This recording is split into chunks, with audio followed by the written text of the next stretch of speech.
Pembahasan soal kenaikan bantuan dana untuk partai politik kembali ramai dibicarakan. Uang ini yang diambil dari anggaran negara pada dasarnya adalah uang rakyat. Tujuannya mulia, memberdayakan partai, membantu partai bekerja dengan baik, dan memperkuat proses demokrasi kita. Namun, dana publik ini datang dengan tanggung jawab besar dan risiko yang lebih besar lagi. Apa jadinya kalau dana bantuan ini disalahgunakan? Ini bukan pertanyaan sepele. Ini menyangkut inti kepercayaan publik dan tata kelola pemerintahan. Kita harus meneliti setiap aspek sebelum ada tambahan dana yang cair, memastikan adanya perlindungan utama. Integritas sistem politik kita bergantung pada ini, dan menuntut kewaspadaan terus-menerus dari semua pihak yang terlibat. Peneliti senior Siti Zuhro menyampaikan peringatan penting, sebuah pandangan yang tidak bisa kita abaikan. Beliau menekankan bahwa sebelum membahas kenaikan dana harus ada sistem aturan yang kuat dan, yang paling penting, sanksi. Tanpa kerangka kerja seperti itu, lebih banyak uang bisa berarti lebih banyak peluang penyalahgunaan, berpotensi menjadi sumber masalah besar bagi korupsi. Ini bukan soal bersikap sinis, ini soal belajar dari pengalaman masa lalu, baik di sini maupun di negara lain. Seruannya adalah untuk berpikir ke depan, untuk membangun bendungan yang kuat sebelum banjir dana tambahan dilepaskan, memastikan adanya akuntabilitas sejak awal. Pendekatan proaktif ini sangat mendasar untuk mencegah penyesalan di masa depan. Istilah bancakan politik atau bagi-bagi jatah politik adalah pengingat keras tentang apa yang bisa salah. Ada ketakutan nyata bahwa kenaikan bantuan negara tanpa pengawasan ketat bisa dianggap dan diperlakukan sebagai rezeki nomplok untuk dibagi-bagi, bukan sebagai sumber daya untuk pelayanan publik. Partai politik tidak bisa dipungkiri adalah roda penggerak penting dalam mesin demokrasi kita. Mereka menyuarakan kepentingan, menggerakkan warga, dan membentuk pemerintahan. Tapi, keabsahan mereka bergantung pada integritas, terutama dalam urusan keuangan mereka. Menggunakan uang pembayar pajak memerlukan standar transparansi dan akuntabilitas yang sempurna, jauh dari gagasan bagi-jagi jatah atau memperkaya diri sendiri bagi segelintir orang dalam struktur partai. Oleh karena itu, perdebatan ini lebih dari sekadar besaran jumlah bantuan dana. Ini pada dasarnya tentang syarat-syarat yang melekat pada bantuan itu. Ini tentang mekanisme pengawasan dan konsekuensi dari pelanggaran. Bayang-bayang potensi penyalahgunaan mengancam untuk merusak tujuan utama pendanaan semacam ini, yaitu membangun lembaga politik yang lebih kuat dan lebih efektif. Jika kepercayaan publik terkikis, jika dana diselewengkan, maka seluruh bangunan demokrasi kita akan mengalami kerusakan yang tidak dapat diperbaiki.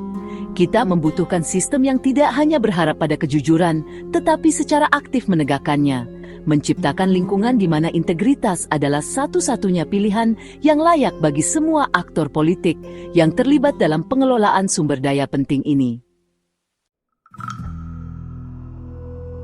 Sikap Siti Zuhro sangat jelas. Akuntabilitas harus menjadi landasan utama dari setiap sistem yang melibatkan dana publik untuk partai politik. Setiap rupiah yang dikeluarkan harus bisa dilacak. Tujuannya jelas. Penggunaannya dipertanggungjawabkan dengan rinci. Ini bukan sekadar formalitas birokrasi yang dirancang untuk menambah pekerjaan administrasi. Ini adalah keharusan demokrasi yang mendasar dan tidak bisa ditawar. Masyarakat, sebagai sumber utama dana ini, memiliki hak mutlak untuk tahu persis bagaimana uang mereka digunakan oleh lembaga-lembaga yang berusaha mewakili kepentingan mereka dan memerintah atas nama mereka. Transparansi di sini bukanlah pilihan. Ini adalah inti dari tata kelola pemerintahan yang baik dan pengelolaan sumber daya negara yang bertanggung jawab. Sering dikatakan, dan dengan alasan yang kuat, bahwa sanksi yang ada saat ini untuk penyalahgunaan dana partai kurang memiliki efek jera yang cukup untuk bertindak sebagai pencegah yang sesungguhnya. Persepsi ini mendorong argumen kuat untuk perubahan paradigma, sebuah langkah tegas menuju apa yang Siti Zuhro gambarkan sebagai kerangka sanksi yang serius dan komprehensif. Yang terpenting, beliau bersikeras bahwa kerangka kerja ini harus dirumuskan dan diatur dalam undang-undang secara cermat sebelum dana tambahan dialokasikan kepada entitas politik. Sikap proaktif ini sangat penting. Ini seperti menetapkan aturan main yang jelas dengan konsekuensi yang tidak ambigu untuk pelanggaran, bahkan sebelum pertandingan dimulai. Memastikan semua pemain memahami risiko tinggi yang terlibat dan standar yang tidak bisa ditawar. Mengapa ada penekanan kuat pada beratnya sanksi dan tindakan pencegahan dalam menetapkan hukuman? Jawabannya terletak pada pemahaman yang realistis tentang sifat manusia dan godaan kuat yang sering menyertai akses ke kekuasaan dan sejumlah besar uang. Sumber daya keuangan yang besar, tanpa pengaruh pembatas dari dampak yang signifikan dan pasti, dapat menciptakan godaan kuat untuk disalahgunakan, bahkan di antara mereka yang mungkin awalnya berniat baik. Oleh karena itu, sanksi harus begitu berdampak, sehingga membuat setiap individu atau faksi partai berpikir dua kali, dan secara serius mempertimbangkan kembali niat untuk menyelewengkan dana untuk tujuan terlarang. Sanksi tersebut harus berfungsi sebagai benteng yang tangguh terhadap korupsi. Seruan untuk konsekuensi yang tegas ini tidak boleh disalahartikan sebagai upaya untuk melemahkan atau terlalu membebani partai politik, sehingga menghambat operasi resmi mereka. Sebaliknya, ini adalah tentang menumbuhkan budaya tanggung jawab yang pada akhirnya memperkuat mereka dari dalam. Aturan yang jelas dapat ditegakkan dan sanksi yang berarti mendorong partai untuk mengembangkan sistem manajemen keuangan internal yang kuat, mempromosikan profesionalisme dan perilaku etis yang teguh. Dalam jangka panjang, partai-partai yang beroperasi dengan integritas yang dapat dibuktikan seperti itu jauh lebih mungkin mendapatkan kepercayaan publik yang tulus dan dukungan berkelanjutan, menjadikan mereka pilar demokrasi yang lebih efektif dan berkelanjutan bagi bangsa yang dinamis dan sehat. Ketika Siti Zuhro berbicara tentang sanksi yang berat dan tegas, beliau mendukung langkah-langkah yang sama sekali tidak memberi ruang keraguan mengenai keseriusan penyalahgunaan dana publik. Ini bukan tentang mengenakan denda kecil yang dapat dengan mudah ditanggung, atau skorsing sementara yang cepat hilang dari ingatan publik dan perhitungan politik. Break time now. Ini adalah tentang menetapkan konsekuensi yang benar-benar mencerminkan betapa beratnya pengkhianatan terhadap kepercayaan publik. Penyalahgunaan uang pembayar pajak, terutama bila disalurkan melalui partai politik yang seharusnya melayani kepentingan publik, adalah penghinaan besar terhadap prinsip-prinsip demokrasi. Oleh karena itu, respons dari sistem hukum dan peraturan harus cukup kuat, tegas, dan terlihat adil. Bagi individu dalam organisasi politik yang terbukti bersalah menggelapkan atau menyalahgunakan dana partai yang berasal dari bantuan negara, konsekuensi yang diusulkan sangat keras dan tanpa kompromi, hukuman pidana serius. Ini berarti kemungkinan nyata hukuman penjara yang signifikan, denda yang sangat besar, dan catatan buruk permanen yang tak terhapuskan dalam rekam jejak publik dan pribadi mereka. Pesan yang disampaikan harus tegas dan bergema di semua tingkat keterlibatan politik. Mereka yang mencuri uang publik, terlepas dari afiliasi politik, senioritas, atau pengaruh yang dianggap dimiliki, akan menghadapi kekuatan hukum sepenuhnya tanpa pandang bulu. Fokus yang tak tergoyahkan pada akuntabilitas individu ini mutlak penting. Selain pertanggungjawaban individu, partai politik sebagai sebuah institusi juga harus bertanggung jawab atas kegagalan sistemik atau keterlibatan dalam pelanggaran keuangan. Siti Zuhro telah mengajukan sanksi yang sangat kuat, yang tidak diragukan lagi akan menarik perhatian, diskualifikasi partai politik itu sendiri dari keikutsertaan dalam pemilu di masa depan. Ini adalah pencegah yang kuat, hampir seperti ancaman terhadap keberadaan partai itu sendiri. Prospek dilarang dari arena tempat mereka bersaing, yaitu proses pemilu, akan memaksa partai untuk sangat waspada dan menerapkan kontrol internal yang ketat atas perilaku keuangan mereka. Langkah semacam itu sangat menggarisbawahi gagasan mendasar bahwa hak istimewa untuk berpartisipasi dalam proses demokrasi membawa tanggung jawab yang besar. Bayangkan efek domino yang luas dari sanksi yang begitu jelas dan tidak dapat disangkal beratnya ini.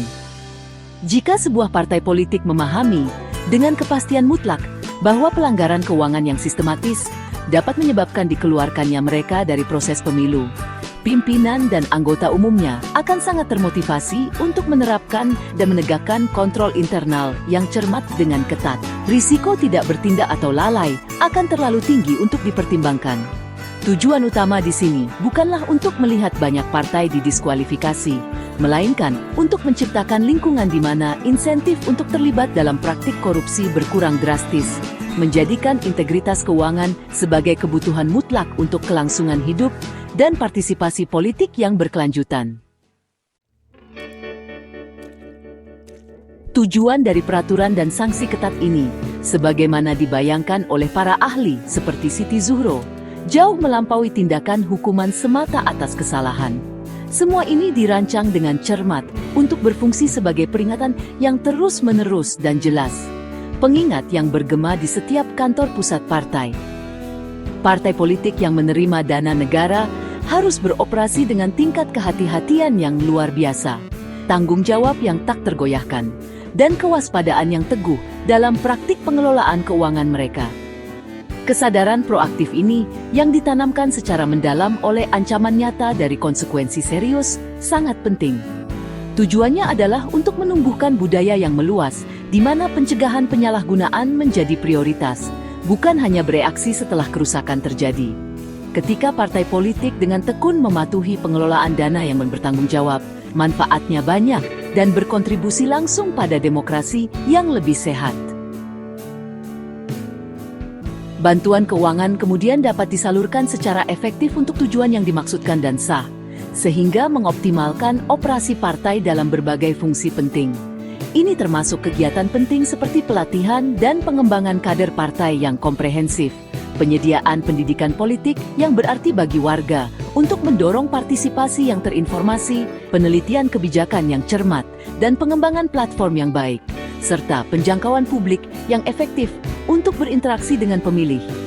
Inilah fungsi-fungsi sah yang memperkuat partai dan, pada gilirannya, memperkaya lanskap demokrasi secara signifikan. Ada benang optimisme yang jelas dan menggembirakan dalam usulan Siti Zuhro. Beliau sangat percaya bahwa kenaikan bantuan dana bila terkait erat dengan kerangka peraturan ketat dan sanksi yang berarti, memang bisa menjadi alat yang ampuh untuk mencegah praktik korupsi secara efektif. Ini bukan impian utopis yang terlepas dari kenyataan, tetapi pendekatan praktis yang didasarkan pada pemahaman yang terdokumentasi dengan baik bahwa sistem yang kuat dan ditegakkan dengan baik dapat membentuk perilaku secara positif seiring waktu. Tujuan utamanya adalah untuk membongkar kondisi yang sering memungkinkan korupsi terkait pendanaan partai berkembang biak, sehingga menciptakan normal baru yang lebih bersih dan transparan untuk keuangan politik di negara ini. Lebih lanjut, usulan cerdas untuk menghubungkan jumlah bantuan keuangan dengan perolehan suara aktual partai dalam pemilu, memperkenalkan lapisan akuntabilitas demokratis tambahan yang kuat. Partai yang terbukti mendapatkan kepercayaan publik lebih besar, sebagaimana tercermin langsung dalam hasil pemilu, akan menerima dukungan yang sebanding lebih banyak dari negara. Ini menciptakan insentif langsung dan kuat bagi partai untuk berkinerja baik, untuk benar-benar mewakili kepentingan warga secara efektif, dan untuk menjaga rekam jejak yang bersih tanpa celah. Pendekatan ganda ini, pendanaan berbasis kinerja, dikombinasikan dengan pengawasan fiskal yang ketat dan sanksi yang berarti, menjanjikan potensi besar untuk menumbuhkan partai politik yang lebih bersih, lebih efektif, dan pada akhirnya jauh lebih kuat, yang tidak dapat disangkal merupakan kemenangan bagi seluruh sistem demokrasi.